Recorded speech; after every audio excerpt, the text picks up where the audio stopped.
Welcome sa Dries TV. Kung interesado ka sa ganitong news, huwag kalimutang isubscribe ang ating YouTube channel. Maraming salamat! Welcome po ulit sa ating panibagong update tungkol kina Kim and Paolo Abilino. Sa bawat update natin, tatalakayin natin ang mga pinag-uusapan sa mundo ng social media tungkol kina Kim and Paolo Abilino. Kaya naman kung hindi pa po kayo nakasubscribe dito sa ating channel nako, i-click nyo na po yan and isama nyo na din ang bell button. So, ayun, welcome back again sa ating YouTube channel mga kakimpaw, and sa update natin ito, ang pag-uusapan natin ay tungkol sa mga importanteng kaganapan kina Kim and syempre kay Paolo Abilino. Pero bago po ang lahat, narito muna ang ilang mga napili nating komento patungkol yan sa naging previous update natin. Una komento mula po yan kay Rupina. Sabi niya, ano yan? Sinuswerte sila? Alam naman ninyo, si Pau, leading man. Yan. Tapos, ilalagay ninyo dyan. Yung daw role niya dyan ay para kay Baron G. Ano palagay ninyo?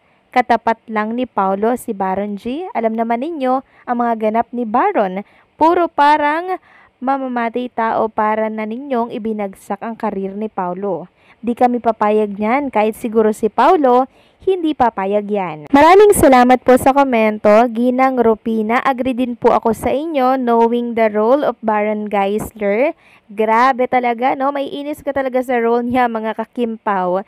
Kaya maging ako, ayoko yung mangyari kay Paolo Abilino. Tapos hindi pa kasama si Chinita Princess. No way. And syempre, hindi po yan tatanggapin ni Paolo Abilino. Pag hindi kasama si Kim Chiu, para niya lang iniwan si Kim Chiu noon, mga kakimpaw, diba? Kaya hindi po yan mangyayari. At isa pa, sobrang daming offer po ni Kim and Paolo Abilino sa nalalapit na pagtatapos po ng taping ng The Alibay. Meron pong kasunod yan, kaya don't worry mga kakimpaw, hindi yan tatanggapin ni Paolo. Samantalang next comment naman mula ito kay Ginang Norma Dayag. Sabi niya, Dries TV, kay saya-saya ko po sa update mo sa Kim Pao. Now that Kim Pao in a relationship according to Meta.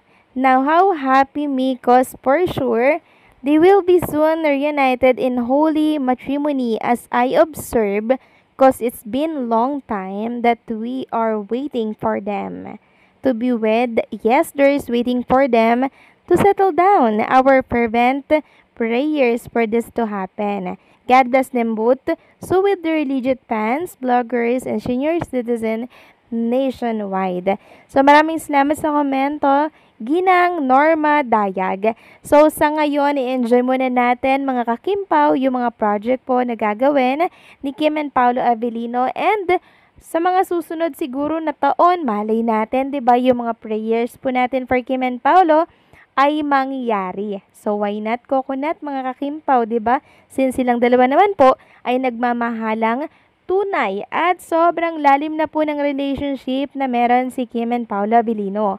Ramdam natin yan mga kakimpaw. So mag-antay na lang tayo ng tamang panahon pag nakapag-decide na po si Kim and Paolo Abilino na mag-settle. Ito na siguro yung pinakamasaya po na pangyayari sa ating mga buhay. Sigurado magpapalechon ang lahat ng Kim Pao fans, merong handa. Dahil syempre, yun ay partisipasyon nila dahil nagbunga ang kanilang mga prayers. So i-claim at ipagdasal natin yan mga kakimpaw. So maraming salamat sa komento po, Norma Dayag and Rupina. God bless po and mabuhay kayong lahat. So ngayong araw nga po mga kakimpaw, ng Lunes, maulang Lunes mga kakimpaw, dahil binabagyo po ang iba't ibang bahagi po ng ating bansa. Dito yan sa Pilipinas, syempre, no? Pero si Chinita Princess, present na present po sa It's Showtime mga kakimpaw, kahit na bumabaha, kahit na bumabagyo at malakas ang hangin, talaga naman pong naitawid niya ang It's Showtime ngayong araw po ng Lunes. Grabe ka, sipag naman ni Chinita Princess, no? Hindi niya po iniisip mga kakimpaw ang kalamidad na talaga naman pong nananalasa dito po sa ating bansa. Kaya kayo mga kakimpaw ha, mag-ingat po kayo kung nasaan man po kayo ngayon at wag nang maglabas-labas kung wala namang importanteng gagawin sa labas. Okay?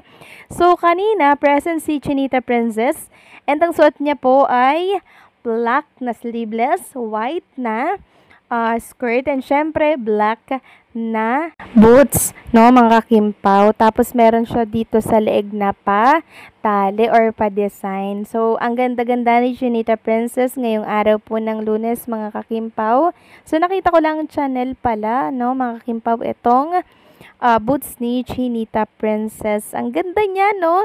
And kanina nga, mga kakimpaw, kaka-update niya lang sa Instagram story niya. Nakita ko na maagang umuwi din si Kim Chu. Nakasakay siya sa, ewan ko kung kotse to or van. Medyo mataas kasi, mga kakimpaw. Umuwi din siya agad. At nakita ko nga yung kapaligiran ni Chinita Princess. Grabe. Bahang-baha po, mga kakimpaw, at sana nga po ay safe na makauwi si Kim Chu sa kanilang tahanan. So, ang tanong nga po ng marami, baka naman po sinundo ni Paula Abilino si Kim Chu. Kasi hindi nga naman po safe ang lugar sa Kamaynilaan, mga kakimpaw, at maging sa ibang lugar na din po dito sa ating bansa dahil po yan sa pananalasa po ng bagyo. So, ang laki po ng baha, basihan dito, mga kakimpaw, sa video na binahagi ni Chinita Princess sa kanyang Instagram account. Sana po safe makauwi si Kim Chu, mga kakimpaw. Baka nga naman dumaan pa to sa House of Little Bunny shop, diba? So, sana wag na muna, ipagpaliban niya na muna ito, mga kakimpaw, at magpahinga na lang muna siya. And hopefully, mga kakimpaw, sinundo po siya ni Paula Abilino ngayong maulang araw po ng Lunes, mga kakimpaw, para yan sa safety ni Chinita Princess, kasi ang dami-dami pong nag-aalala talagang mga fans nang makita nila yung bahang yan na pagkalaki-laki. So, sa inyo ba, mga kakimpaw, binabaha po ba kayo dyan? Okay lang po ba kayo dyan, mga kakimpaw? Sana kayong lahat na viewers ko sa hapong ito, mga kakimpaw, ay nasa ligtas at maayos po na kalagayan.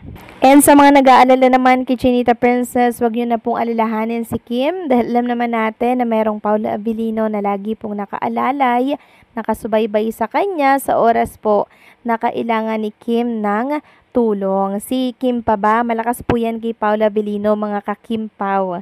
Kaya wag na natin siyang isipin masyado, dahil alam naman natin na safe yan sa piling ni Paula Abilino. So, sana bukas, mga kakimpaw, ay pag maulan, hindi na lang sana muna showtime si Kim Chu, kasi may pararating pa daw po na bagyo, mga kakimpaw. So, sana po, no, pag mga ganyan na may mga kalamidad, may mga baha, may ulan, malakas yung hangin, 'di ba? Hindi na sana showtime si Kim Chu. Wag na sana siyang pumasok, pero hindi po eh. Talagang workaholic po ang ating iniidolo na Chinita Princess, mga kakimpaw. Ganyan po siya katindi, magpahalaga ng mga programang kabilang po siya. Kaya naman mahal na mahal po siya ng mga boss ng ABS-CBN. So, paano, mga kakimpaw? Hanggang dito na lamang po ang update natin. Maraming salamat sa patuloy na pagsuporta.